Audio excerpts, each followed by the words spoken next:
Hello, and this week we are moving on to the topic of police violence, and this is a topic that has certainly one where we've learnt a lot in the last 2 years about.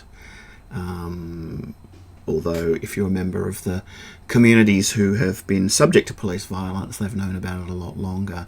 But it's taken a long while for this to come on the public agenda, and I think it's clear that the situation is getting worse with the infiltration of police groups by militant right-wing groups. So we've seen some significant infiltration of US law enforcement by actual Nazis, and we've also seen white power groups or motifs appear in Australian police as well. So whereas most of the theme of this course is, hey, violence is something that's getting better over time, in most situations, police violence is one that actually seems to be getting worse, and that makes it quite urgent that we contend with it. And the first thing to talk about when we're getting started with this is, there is an issue of the fact that the legitimate attempts to reform the police have been overwhelmed by the Black Lives Matter, and obviously they've not been effective at making change, and obviously they're facing a very difficult task at making change. But unfortunately, we have lost in the picture what is going on to try and help fix the situation within the organisations. And unfortunately, we're also seeing a lot of people in the US, at least, resigning from the police. And unfortunately, while we don't have any empirical evidence on that, is probably the people who are more likely to be reformers who've left in disgust, and it's going to make reforming more and more difficult in this circumstance. So this week explores those issues. It's not meant to be a partisan, destroy the police approach, although we do seriously look at the defund the police movement, or the approach prepare to refer to. If I was a very professional video editor, I'd go back and take all that out, but I bet I won't. But I prefer to talk about unbundling the police, because we talk about that in a lot of situations of unbundling services, when a lot of services that don't really belong together end up shoved in together, and the need to rethink what those service providers do. And it's like, is there a better person to do that? And we see that with universities, where universities do things because they've always done it and they're expensive and there are better people to do it.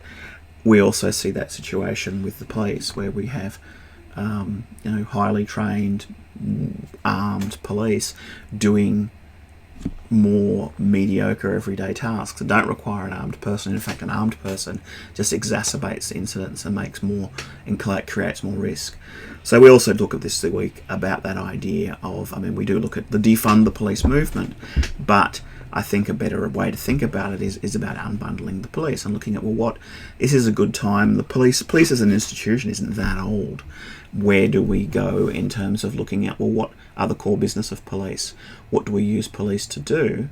And then who does the other aspects of the job? Now, we're already doing that a lot in terms of the fact that private security is filling in a lot of the gaps in policing. So it's not like it's something entirely new. Privatised security is used increasingly all the time. So can we do this in a more rational way? And can we avoid the situation where we have people with guns that might just inflame a situation, whereas a person without a gun may be inclined to just walk away from it and take their safety take their safety more seriously. UK policing, for instance, has a long tradition that is under attack from this military idea of policing, but they have a long tradition of professionalised policing, where you don't use armed police. You have the old police truncheon and whatever. And if there is an armed situation, or a situation that requires armed people, you always pull back and call in support, which is why the flying squad was so important in UK police history. Unfortunately, the America's export to the world has been this military idea of policing, where we just arm up people more and more and we escalate conflict. Alright, so we cover some of those themes this week. There's a really, really long podcast series called Behind the Police, which I don't expect everyone to listen to for this week, but it is a good one. And definitely worth listening to, and it focuses on the history of the American police, which are very, very different to the UK Australian model, which is part of the problem of them exporting their armour and armed response approach, is that our police are culturally different in a lot of ways. That's definitely worth looking at where it's come from and why America has just so many different levels of police that don't talk to each other, don't actually seem to organise themselves, and that are really, really poorly trained and also poorly paid, which makes them dependent on overtime for income, which then creates all sorts of other problems. And also the role of police unions as being a very strong force in protecting people who are habitual wrongdoers. And I think it's almost one of the things I find most mysterious about the whole situation is that in America, which I think I can broadly say is a very anti-union culture, they're very much against organised labour, and yet the police unions are so incredibly well-funded, wealthy, and are so deeply embedded in local politics that they can basically force these enormous budgets. I think the LA budget, a third of the city budget is policing, which is astonishing, and they are spending money on things like tanks because they're allowed to buy military-grade equipment in LA for the police. So there's all sorts of big issues that are, the only in America sort of issues, but they do impact on us, and they do impact on the way some of that culture gets exported and some of the training, and particularly problematic is the warrior training, which trains police to be dangerous. They train police to fire at the first sign of danger, and that's how we end up in the situation we are. So we also have a section on Black Lives Matter, the movement, which is, I think, interesting, ties into the guided reading for this week. And then the next question asks about who is responsible, and this connects us, I think, back to the stuff we've been looking at fairly early on about systemic violence. And I'm recording this. It's funny. I wrote this particular guide while the Derek Chauvin trial was still ongoing. Now, of course, he's been convicted. And the danger of this is that it's very easy to say the problem was Derek Chauvin. He's a terrible person. He's a murderer, and that punishing him has fixed the situation. And of course, systems like to protect themselves and like to be able to. We've looked at systems thinking a little bit. They protect the integrity of the system, and it is very easy to say, "Oh, the whole problem is that we had this one bad apple that we had to get rid of." And really, it's a question of collective responsibility and social responsibility for him ever getting into the position where he had power over people to start with, where he was trained to react in a way that was dangerous to people for no good reason, and was in a situation where he was so scared. And I think a lot of the problem with police violence comes from an environment where fear is being allowed to make decisions for people. So in the section on who is responsible, really that's that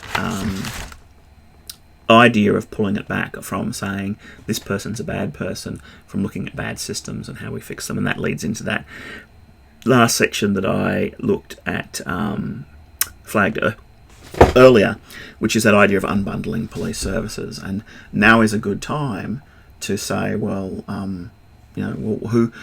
how do we break down these different services in society, and particularly who deals with mentally ill people who are distraught and in public. And a lot of a lot of those kind of jobs end up falling to police because it's like, oh, well, the police are already out there, we'll get them to do that as well. And that's not a very rational way of doing it. I mean, you wouldn't necessarily say, oh, well, the post office has delivery people out there, so let's just send out the postal delivery people to deal with mentally distraught people in crisis. That wouldn't make sense. But a lot of the responsibilities that have been heaped on police have been really because of that, oh, well, no one else wants to do it, so I'll make the police do it.